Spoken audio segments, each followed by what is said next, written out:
ላይ ያለውን ማለት ነው ከስራ አስኪያጅ ከስራ ክፍል ባለሙያ ከቡድን መሪ ከዳይሬክተሬት የሚስተዋሉ ከአፈጻጸም ክፍተት ጋር የተያዙ የእውቀት የክህሎት የአመለካከትና ባህሪ ተግባራ ክፍተቶች ምንድናቸው የሚለው ቅድም ሐሳብ ሰጥተሃል አሁን ሁለተኛውን ደግሞ ከዚህ አሁን ከአንደኛው ተራ ቁጥር መነሻ በማድረግ ማለት ለጠቀስኩቸውና የተዘረዘሩ የእውቀት የክህሎት የአመለካከትና ባህሪ ክፍተቶች ተጨባጭ መነሻ ምክንያቶች ምንድናቸው ይላል ምንድናቸው ትላለህ አንተ ማለት የዛው ላይ ተናግረዋል ተጨባጭ ምክንያቶች የሚሆኑት እንግዲህ ደንበኞቻችን ናቸው ደንበኛ ሮሮ አቀረበ ማለት እንትን ነው እየተሰራ ነው ወይም ስራችንን ሙሉ በሙሉ ተወጥተናል ለማለት አያስደፍርም ምክንያቱም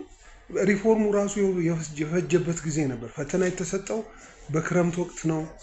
ያለቀው እንግዲህ አሁን አንድ ወር ጥር መጀመሪያ ላይ ነው ያለቀው ሪፎርሙ እስከዛም ድረስ ሰራተኛው ሙሉ በሙሉ ተሟልቶ ገብቷል ወደ ስራ ማለት ይከብዳል አሁን ድረስ ያለው ነገር ያው ሰራተኛ እጥረት በየቦታው አለ ስለዚህ ለኛ ማሳያችን ያው ደንበኞቻችን የእርካታ መለኪያዎች ያሳያሉ አሁንም በቅርብ ጊዜ ራሱ የሚታየው የአሰራር ጥሰት በመንግስት መስሪያ ቤቶች ጭምር እንኳን አይደለም ኃላፊዎች አንድ መስሪያ ቤት ከአንዱ መስሪያ ቤት ጋር የተጣረሰ ስራ እንደሚሰራ ሪፖርትም እየቀረበ ነው አሁን ለምሳሌ እውቅና ፍቃድ የሰጠናቸው ለስልጠና ትምህርትና ስልጠና የተወካዮች ምክር ቤት በአንቀጽ ጠቅሶ ኃላፊነትና ተግባር ሰጥቶናል እውቅና ፍቃድ ለማሰልጠኛ ተቋማት ለትምህርት ቤቶች እንድንሰጥ ማለት ነው ያንን ጥሶ ደግሞ ቡናና ሻይ የኛን ሰርተፊኬቶች እውቅና ፍቃድም ሆነ ሰርተፊኬት አንቀበልም ማለት ነገር አዝማሚያ ስላሳየ በዚህ ጉዳይ ላይ አሁን በጣም ከባድ የአሰራር ጥሰት ስላለ ደንበኞች እየተጉላሉ ነው ይሄንንም ያው በጽሁፍ